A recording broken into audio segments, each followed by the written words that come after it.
What is going on, my lovely, lovely friends? Candace B here.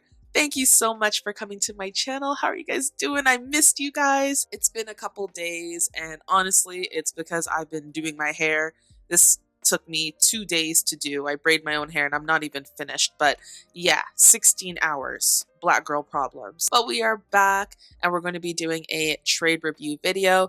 These last 2 weeks of trading have been they've been decent, you know. There's been some ups and downs as usual, but I think overall it's been a pretty decent last 2 weeks. So I thought, you know what, let's quickly go over everything. And you know what's so crazy is that the main annoyance, the main theme of my trades these last couple of weeks is that price would literally get right to my take profit, literally a couple points away, and then reverse. And I would just be like, but it's okay. It's part of trading. We still had some good, solid setups, and we did end up in profits for the last 2 weeks. So that being said, let's get into this video. Alrighty, so as you can see, we are on the lovely NAS100, okay? So starting with just reviewing the trades that I took, not this past week, but the week before, so the week of March the 10th.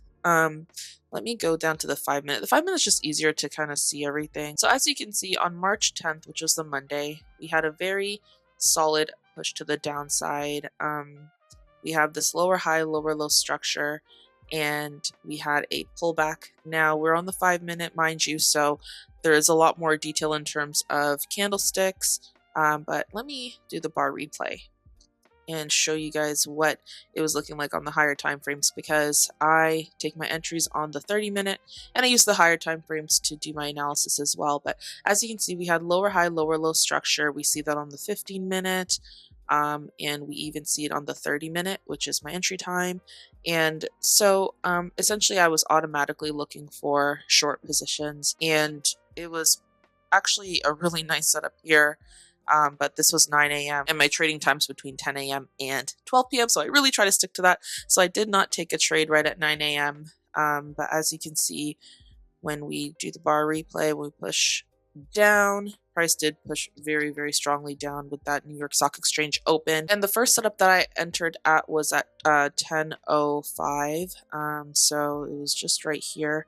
And it was simply because we had, like I said, lower high, lower low structure. We had price pullback, push down, and so I just entered to follow the trend, follow the momentum of the market. Very simple, straightforward trade. Nothing really to kind of look into. And obviously, I don't remember what stock prices were on that day, but I'm assuming it was pretty red that day. I was proud of my entry. I was perfectly fine with it. But as you can see, price just wasn't ready to push down. So this was the before when I got in, around what, 19,691-ish, and this was the after. So price still just was gathering some liquidity there, and it is what it is. At 10:07 a.m., so just a couple of minutes later, we got another re-entry. You can see the body of the candlesticks closing below the previous one, so that is one confluence for you know, price maybe wanting to push down. We also have the, obviously, the lower high, lower low structure, so that's a second confluence. The stocks being down for the day, that's a third confluence, and price easily pushed down, and we took some profits. So on Tuesday, I ended up making about $450, $457 to be exact. So very solid day for a Monday. Yeah, again, pretty quick and easy. So let's move on to the Tuesday. Now, Tuesday was a break-even day, essentially. Again, we see that price was pushing strongly to the downside. We have this zone here that price tapped into a couple of times, even during London session. Let's go to a bit of a higher time frame here, and as you can see on the 30 minute, we have price tapping in and strongly rejecting this level here around the 19,570 area. It's a bigger range, but yeah, tapping into that and pushing down strongly. So we have these two strong top wicks that happen at 9:30 a.m. and 10 a.m. And then we have just a really strong push to the downside. with the 10:30 a.m. candle closing as a doji, bearish doji. My first entry that I took was at 11:15, so let's go to the 15-minute actually, and we will do the bar replay. I was just really trying to wait for a pullback so that I can enter a short as well. My bias was to take shorts. My bias didn't change at all because we were still, you know, very bearish, to be honest, so in the market. So took a short at 11:15, and this was the before, and this was the after. So price did push down, but I ended up manually exiting early. I don't think I was completely confident in this trade. I did end up manually exiting this trade because of these wicks here. This wick here, I just wasn't comfortable with this area. Even though obviously in hindsight it looks like price was pushing down, but at the moment I just wasn't confident. I exited the trade, and then as you can see, I re-entered at 11:30, and as soon as I entered, price pushed up. Then it eventually started to push down, but I ended up closing at break even. Well, I didn't close. My stop loss was hit at break even. I moved my stop loss down as price pushed down. And that was just that. This was the before. So as you can see, yeah, right as I entered, price pushed up. And this was the after. So it was pushing down, but you can see kind of the short-term lower high, lower low structure here, but then price didn't form another lower low. So I was just like, but I did end up entering a third trade. A couple minutes later, retested my bearish bias for one more time, and price did push down, and again put my stop loss at break even as price pushed down, and it hit my stop loss at break even before it continued pushing down, which would have been my take profit for the second trade. It is what it is. This was the before, this was the after. Just didn't want to push down at the moment that I wanted it to, and I mean, like that's what the market does, right? So yeah, overall I lost $8 that day, pretty much a break-even day, and I'm totally fine with it. I mean, if I didn't put my stop loss so tight, like I could have moved it down, but maybe not put it at break-even necessarily at that moment, it would have hit my take profit. But hindsight is always, 2020. So, and now fast forwarding to March 12th, Wednesday, March 12th, this is when a lot of overtrading happened. Yeah, as you can see, a lot was going on. So let's move forward. So as New York open occurred, price was pushing up. We have this, I think there's news at 8:30 possibly, because there's a huge spike to the upside and then a push down. Mind you, this is on the 15-minute. Yeah, price pushed up very strongly, and then started pushing strongly to the downside. So my first trade I entered was actually a winning trade. I entered at 10:33-ish. So let's play this out. Price was pushing down strongly, and I simply entered a short position after price had done a little pullback here. We entered on that push to the downside, and price did end up pushing down, but I put my stop loss at break even and into a little bit of profits. So this was the before and this was the after. With that pullback, I got stopped out, and I made a quick $45 there. Cool. Should have definitely been done trading at that point, but I mean, obviously mentally I was not satisfied with the trade, because I saw that it did end up hitting what would have been my take profit.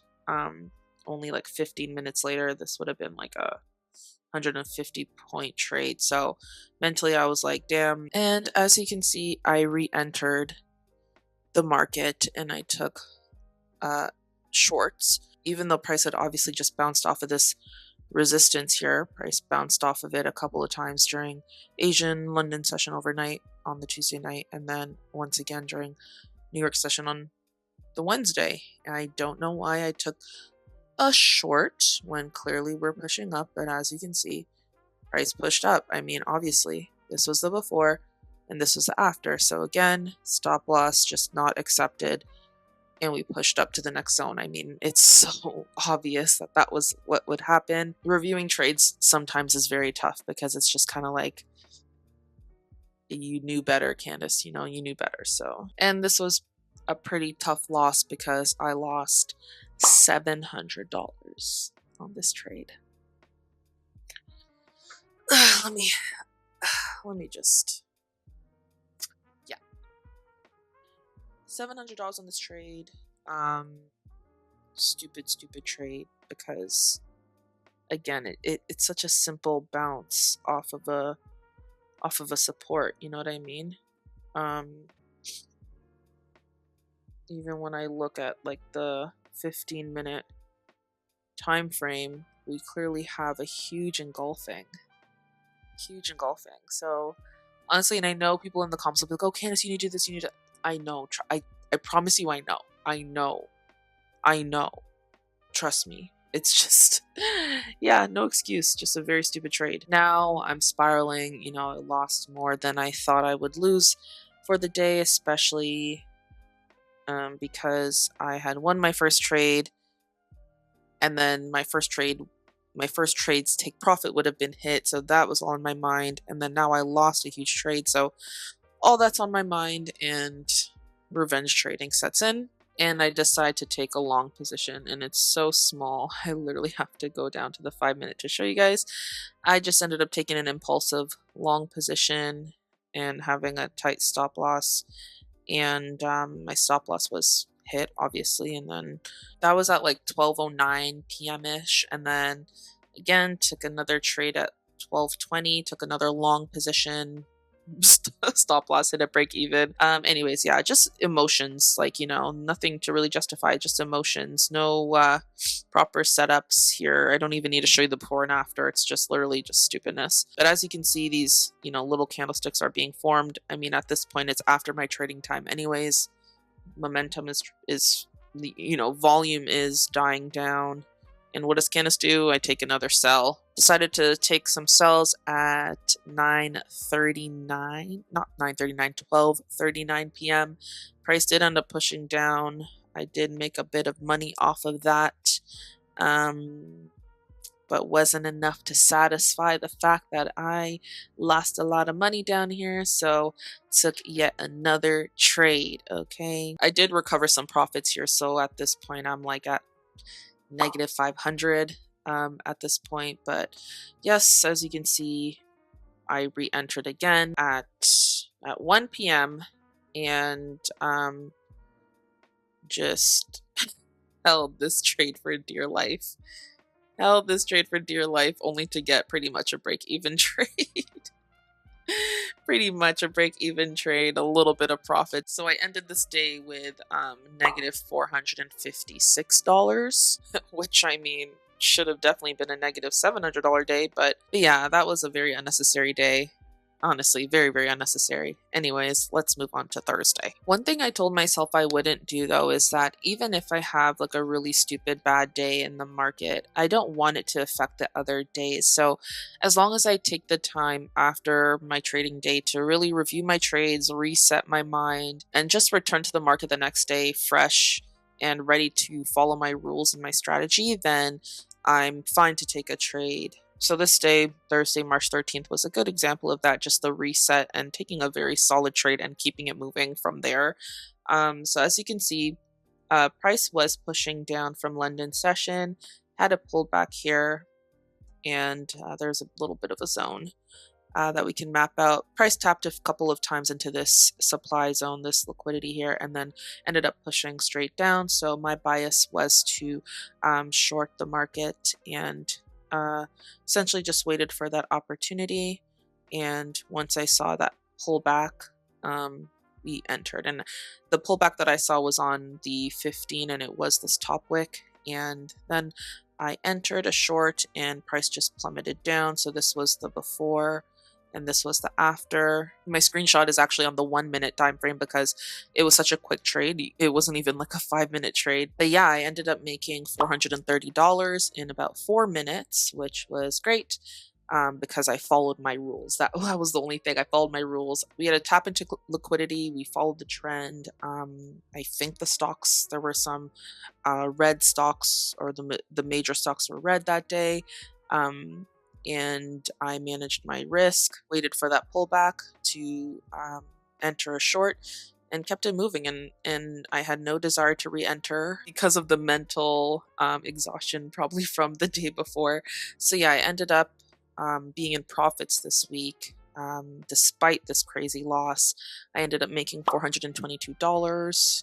And best believe your girl withdrew some money. Okay, we withdraw because we have to we have to show something for our work in the trenches. So yeah, that was the second week of March for me, which was the week of March 10th.